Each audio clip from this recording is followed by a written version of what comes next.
Bismillahirrahmanirrahim. Assalamu alaikum to you all my dear students. I hope you all are doing well at your homes and also taking interest in your studies. Here is your teacher Saba Akhtar, master trainer and a lecturer of biology, and I am going to present this lecture from the platform of Army Public School and College. Dear students, today we are going to start our new chapter, which is chapter number 15, Homeostasis, and the topic which we are going to study today are mechanism of homeostasis and concept of feedback mechanism in homeostasis. So before starting our topic, what are the objectives of today? At the end of the lecture, you will be able to define the term homeostasis, learn about the mechanism of homeostasis, and describe a concept of feedback mechanism in homeostasis. So let's start our topic.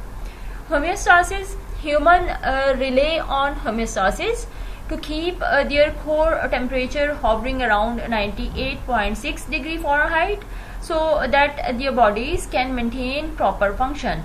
Homeostasis is the ability to maintain a relatively stable internal state that persists despite changes in the world outside.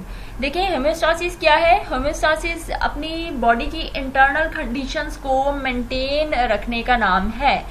चाहे outer environment जितनी भी change हो जाए, लेकिन internal body की conditions को maintain रखने का जो प्रोसेस है उसको हम कहते हैं होम्योस्टासिस. ह्यूमन बींग्स का जैसे टेम्परेचर जो है वो कितना होता है 98.6 डिग्री सेंटीग्रेड 98.6 डिग्री फ़ारेनहाइट होता है. ठीक है, तो ये जो 98.6 डिग्री फ़ारेनहाइट होता है ये मेंटेन रहता है. अगर इससे ज़्यादा टेम्परेचर हो जाता है तो वो फ़ौरन से ब्रेन के हाइपोथैलेमस सेंटर तक जाता है, थर्मोस्टेट सेंटर तक जाता है, डिटेक्टेड होता है और फ़ौरन से बॉडी उसको दोबारा से स्टेबल कर देती है, नॉर्मलाइज कर देती है. सही. तो होम्योस्टासिस क्या है? आउटर एनवायरनमेंट जितनी भी चेंज हो जाए लेकिन इंटरनल एनवायरनमेंट स्टेबल रहे, इसको कहते हैं homeostasis. Animals have two environment in their lives: an external environment in which the organism is situated and an internal environment in which the tissues live. देखें, एनिमल्स जो हैं वो दो इन्वायरमेंट में रहते हैं. एक एक्सटर्नल इन्वायरमेंट होती है जिसमें वो ऑर्गेनिज्म रह रहा होता है, और एक उसकी बॉडी की इंटरनल इन्वायरमेंट होती है जिसमें उसके बॉडी के टिश्यूज रह रहे होते हैं. ठीक है.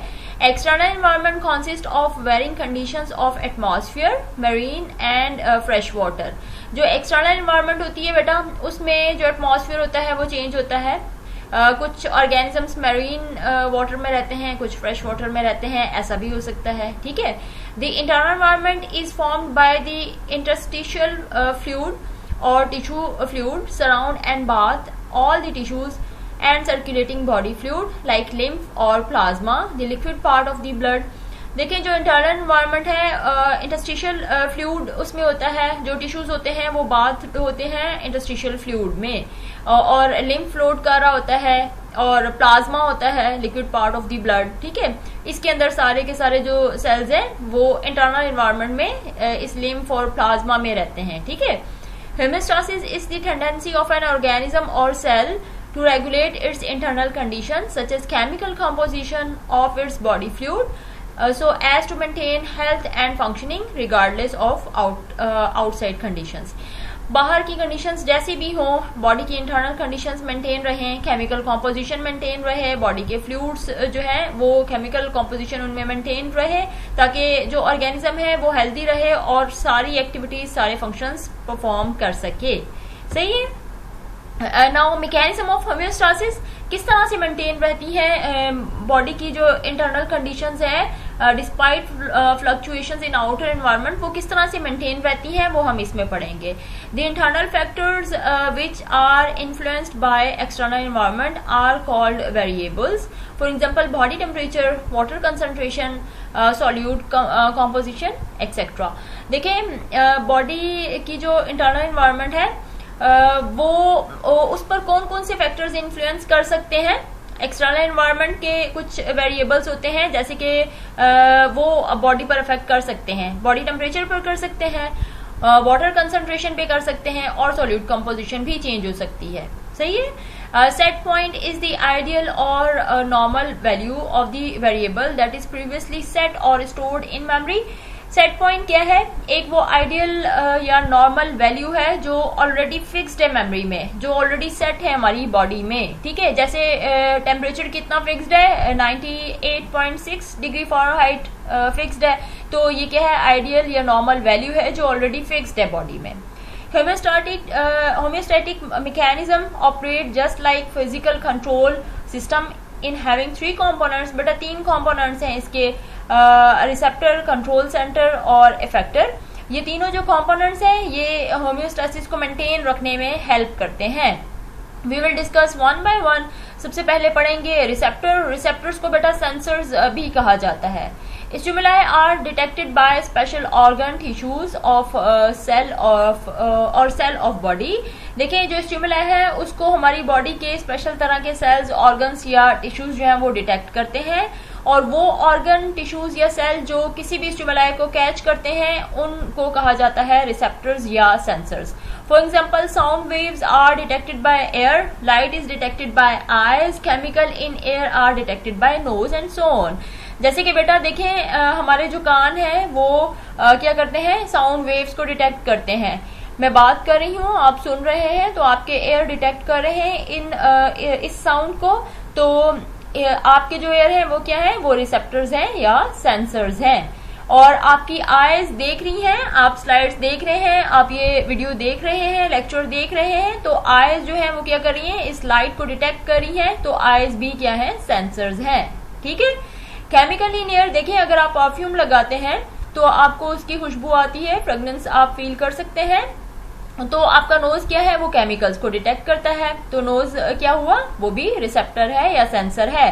तो बॉडी के ऐसे सेल्स, टिश्यूज या ऑर्गन्स जो किसी भी स्टिमुलाई को कैच करें, रिसीव करें, डिटेक्ट करें, उन ऑर्गन्स, टिश्यूज या सेल्स को हम क्या कहते हैं? रिसेप्टर्स कहते हैं या सेंसर्स कहते हैं।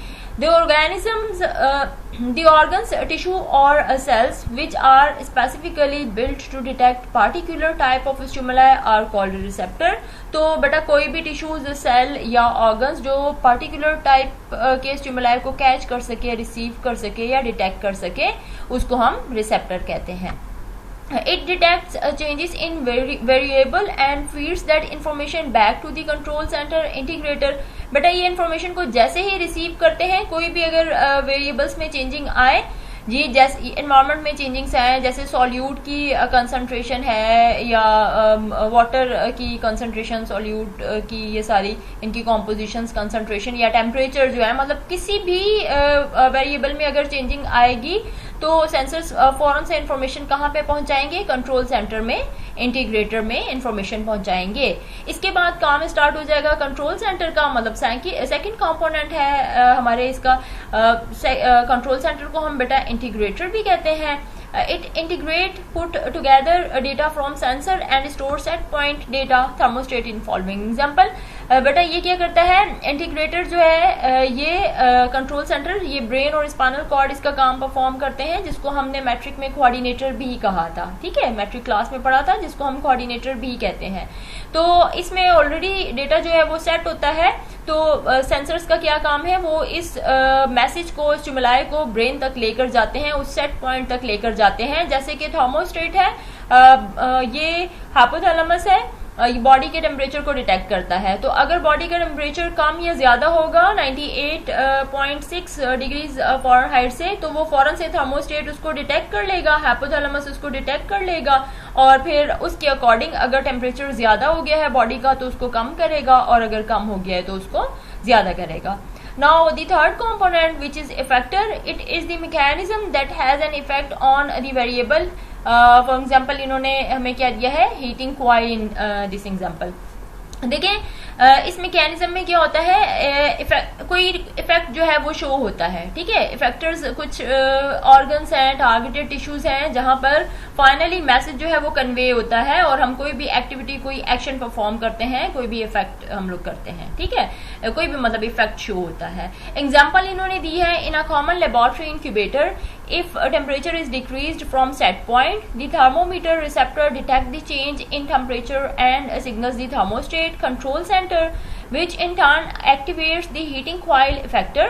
Similarly, if temperature is increased from the set point, again thermometer detect the change and signal the thermostat to switch off heating.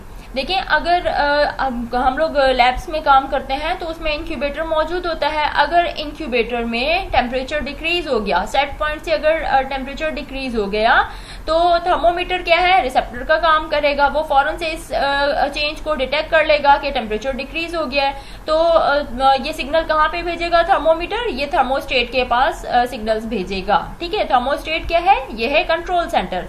तो थर्मोस्टेट क्या करेगा, हीटिंग कॉइल को एक्टिवेट कर देगा, मतलब इफेक्टर को एक्टिवेट कर देगा ताकि टेम्परेचर ज्यादा हो जाए और अगेन से वो जो हीटिंग जो है वो ज्यादा हो जाए, टेम्परेचर जो है वो ज्यादा हो जाए. ठीक है, बिल्कुल इसी तरीके से अगर टेम्परेचर जो है वो इंक्रीज हो गया, सेट पॉइंट से अगर इंक्रीज हो गया, तो अगेन थर्मोमीटर क्या करेगा, इस टेम्परेचर को डिटेक्ट कर लेगा. और थर्मोमीटर क्या है बेटा, ये रिसेप्टर है. ठीक है, ये दोबारा से क्या करेगा, इसको डिटेक्ट कर लेगा और इस चेंज को डिटेक्ट कर लेगा और सिग्नल भेजेगा थर्मोस्टेट के पास कि जो हीटिंग है उसको स्विच ऑफ कर दिया जाए. फाइन.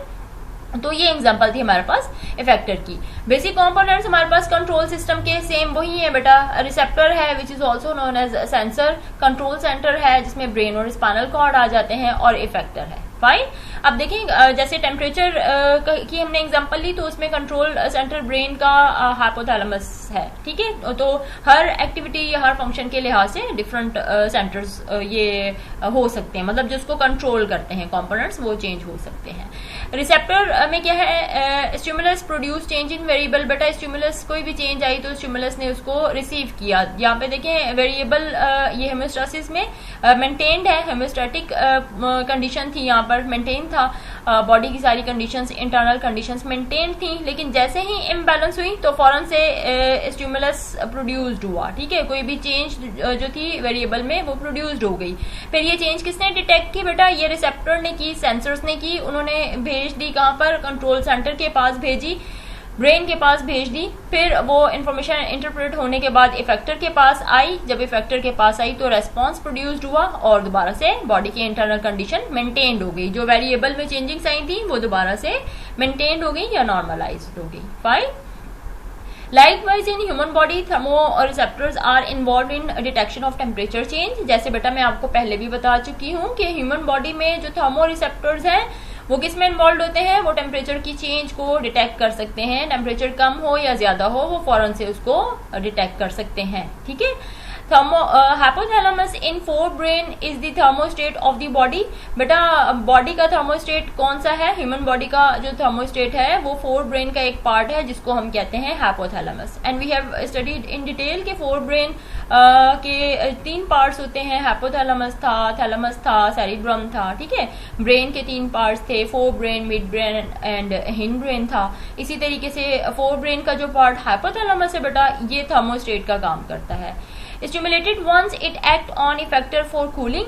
बट जब ये इस पर एक्ट करे, मतलब ये इफेक्टर्स जैसे ही ये काम करे, अगर टेम्परेचर ज्यादा हो जाए फॉर सपोज, ठीक है, तो स्टिमुलेटेड अगर हो जाए, टेम्परेचर ज्यादा हो जाए, तो ये क्या करेगा, एक्ट ऑन इफेक्टर, इफेक्टर पे काम करेगा कि कूलिंग इफेक्ट प्रोड्यूस्ड हो, बॉडी कूल डाउन हो जाए, टेम्परेचर नॉर्मल टेम्परेचर तक वापस आ जाए. तो कैसी आएगी, स्वेट ग्लैंड्स के पास मैसेज जाएगा कि पर्सपायरेशन हो, पसीना आए हमें. जब पर्सपायरेशन होगी तो बॉडी जो है वो कूल डाउन हो जाएगी, थोड़ी सी टेम्परेचर जो है वो क्या हो जाएगा, रिड्यूस्ड हो जाएगा और अपने सेट पॉइंट तक वापस आ जाएगा, विच इज 98.6 डिग्रीज फ़ारेनहाइट. और हीटिंग फॉर एग्जाम्पल मसल्स, और बेटा जब बॉडी का टेम्परेचर डिक्रीज हो जाएगा 98.6 डिग्री फ़ारेनहाइट से अगर डिक्रीज हो जाता है तो दोबारा थर्मोस्टेट इसको डिटेक्ट कर लेता है और फिर हमारे मसल्स में मैसेज भेजता है हमें, जैसे सर्दियों में शिवरिंग होती है उसकी वजह से हीटिंग प्रोड्यूस्ड होती है और बॉडी का टेम्परेचर अगेन सेट पॉइंट तक चला जाएगा, which is 98.6 degrees Fahrenheit. Fine. तो ये हमारे पास एग्जाम्पल बेटा किसकी थी, ये हमारे पास है ह्यूमन बींग्स में एग्जाम्पल थी कि उनमें टेम्परेचर किस तरह से मेंटेन रहता है. Fine.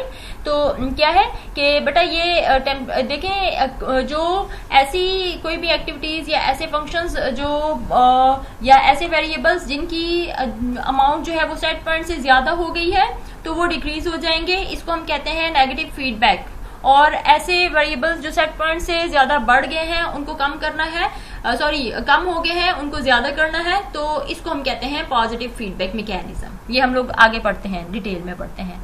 Concept of feedback mechanism in homeostasis, इसमें हम पढ़ेंगे पॉजिटिव फीडबैक और negative feedback. Feedback system consist of a cycle of events in which information about a change, for example a change in temperature is fed back into the system so that the regulator, the temperature regulating center in the brain can control the process, temperature regulation. There are two types of feedback mechanism, negative feedback and positive feedback. देखें same वही temperature वाली example इन्होंने दी है कि अगर temperature, body temperature set point से कम हो जाएगा या ज्यादा हो जाएगा तो उसके लिए उसको मेंटेन करने के लिए भी दो डिफरेंट तरीके के प्रोसेसेस हैं हमारे पास। इसलिए जो फीडबैक है उसकी दो टाइप्स होती हैं, नेगेटिव फीडबैक होता है और पॉजिटिव फीडबैक होता है। अब नेगेटिव फीडबैक क्या होता है? Negative feedback is mainly how homeostasis is maintained. Homeostasis किस तरह से मेंटेन रहता है, उसमें ज्यादातर नेगेटिव फीडबैक का रोल होता है। This feedback result in a reversal of direction of change. बेटा अगर चेंज कोई भी आ गई, वेरिएबल्स में चेंज आ गई, तो ये उसकी डायरेक्शन को रिवर्स कर देता है, फाइन, नॉर्मल कर देता है। Negative feedback tends to stabilise the system correcting deviation from the set point. अगर सेट पॉइंट से बेटा बढ़ गया है, टेम्परेचर बढ़ गया है, तो ये वापस उसको डिक्रीज कर देगा। For example negative feedback mechanism is applied to control water content in the body. इन्होंने अब टेम्परेचर के अलावा एक और एग्जांपल भी है यहाँ पर हमारे पास, वो है वाटर कंटेंट की। When body is deficient in water, hypothalamus stimulate posterior pituitary loop to release antidiuretic hormone ADH। बेटा जब बॉडी में वाटर की कंसंट्रेशन कम हो जाती है, वाटर कंटेंट कम हो गया, तो हाइपोथैलेमस इस चेंज को फौरन से डिटेक्ट कर लेगा और वो पिट्यूटरी ग्लैंड की पोस्टीरियर लूप को स्टिमुलेट करेगा कि हार्मोन प्रोड्यूस करे। कौन सा हार्मोन प्रोड्यूस होगा बेटा? एडीएच हार्मोन प्रोड्यूस होगा। एडीएच क्या करेगा? ADH make collecting tubules and distal convoluted tubule permeable to water, thus more water is absorbed and maximum amount of water is retained in the body. The blood water content rises, which is sensed by hypothalamus, so ADH secretion is will be slows down.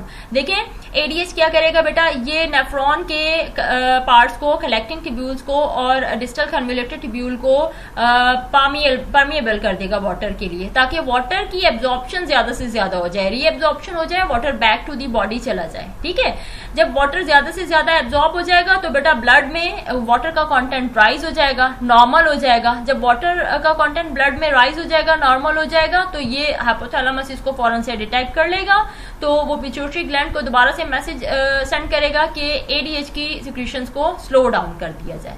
Fine, तो देखें किस तरीके से ये slow down हो गया, वापस उसको कम कर दिया गया। तो ये क्या था हमारे पास? नेगेटिव फीडबैक मैकेनिज्म की एक एग्जांपल थी। फाइन, कि वाटर कंटेंट किस तरीके से बॉडी में मेंटेन रहता है। Now here is an other example, ये टेम्परेचर की एग्जाम्पल है।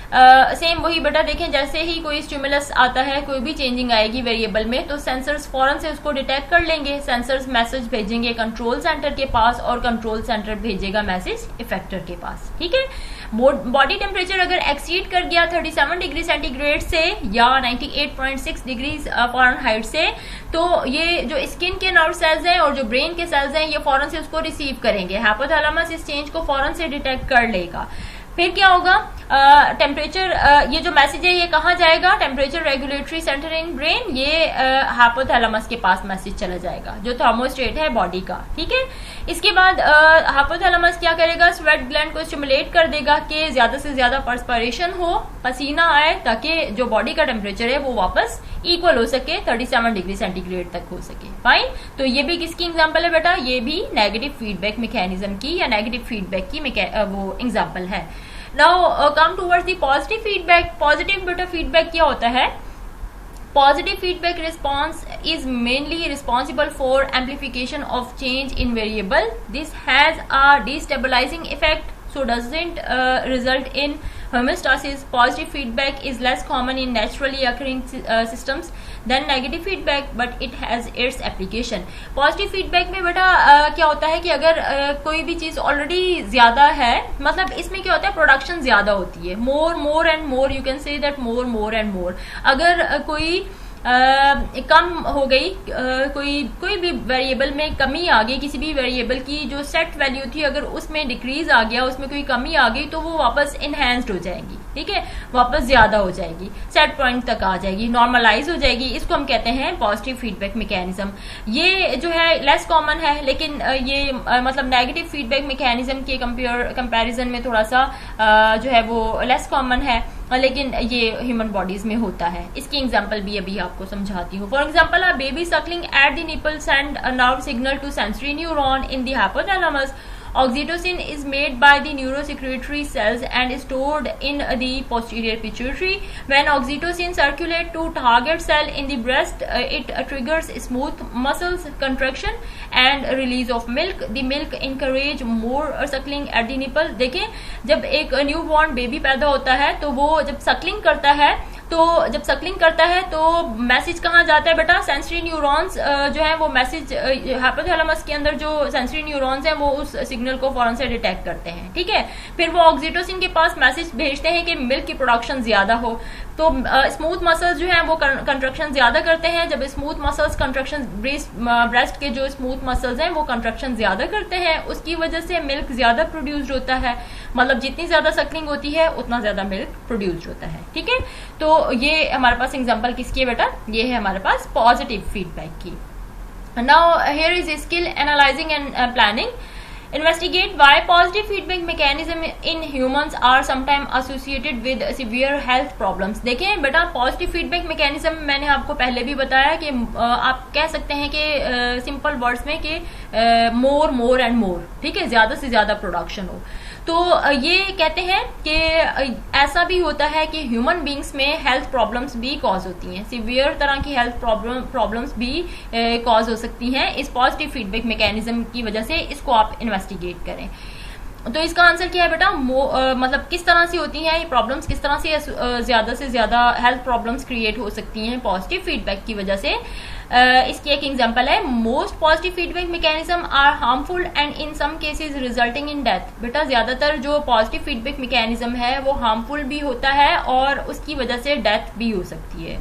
For example, if a person breathe air that has high carbon dioxide content, this produced a high concentration of carbon dioxide in the blood. बेटा देखें, अगर एक इंसान ऐसी environment में सांस ले रहा है जहां पर कार्बन डाइऑक्साइड की कंसंट्रेशन ऑलरेडी ज्यादा है, तो कार्बन डाइऑक्साइड वाले जो रिसेप्टर्स हैं वो फौरन से इस चेंजिंग को डिटेक्ट करेंगे। जब हम सांस लेंगे तो कार्बन डाइऑक्साइड हमारे अंदर जा रही है। अब देखें, कार्बन डाइऑक्साइड, हम ऐसी इन्वायरमेंट में सांस ले रहे हैं जहां ऑलरेडी कार्बन डाइऑक्साइड बहुत ज्यादा है, तो जब हम सांस ले रहे हैं तो कार्बन डाइऑक्साइड ज्यादा से ज्यादा हमारे अंदर जा रही है।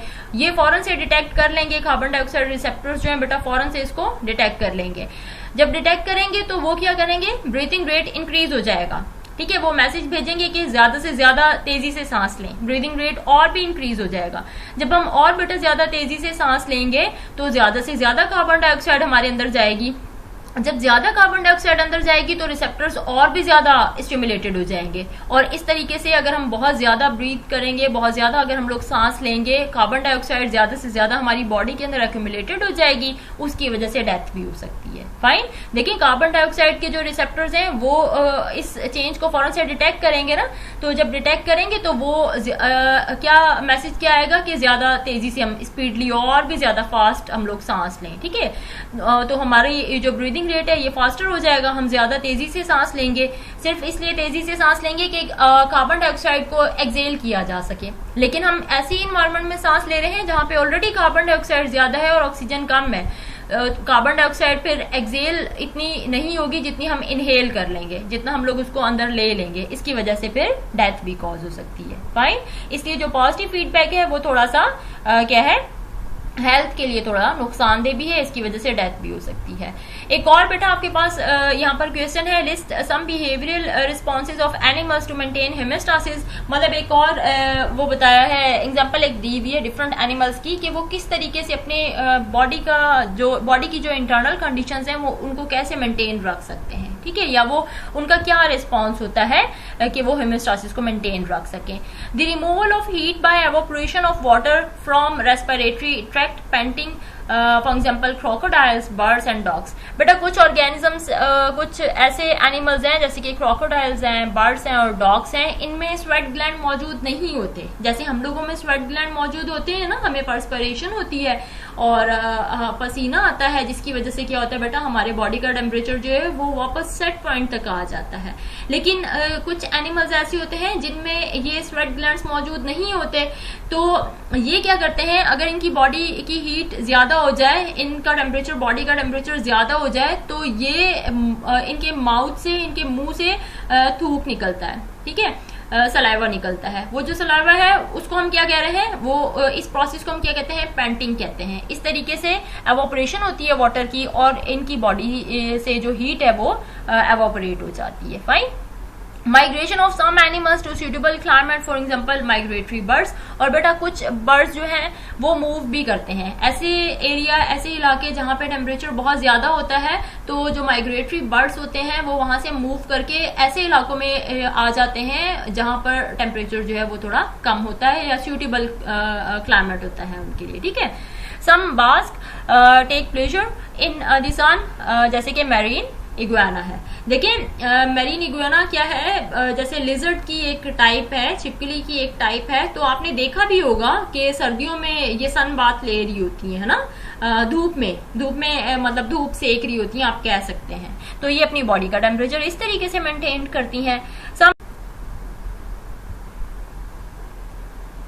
Some animals huddle a crowd together when it is cold.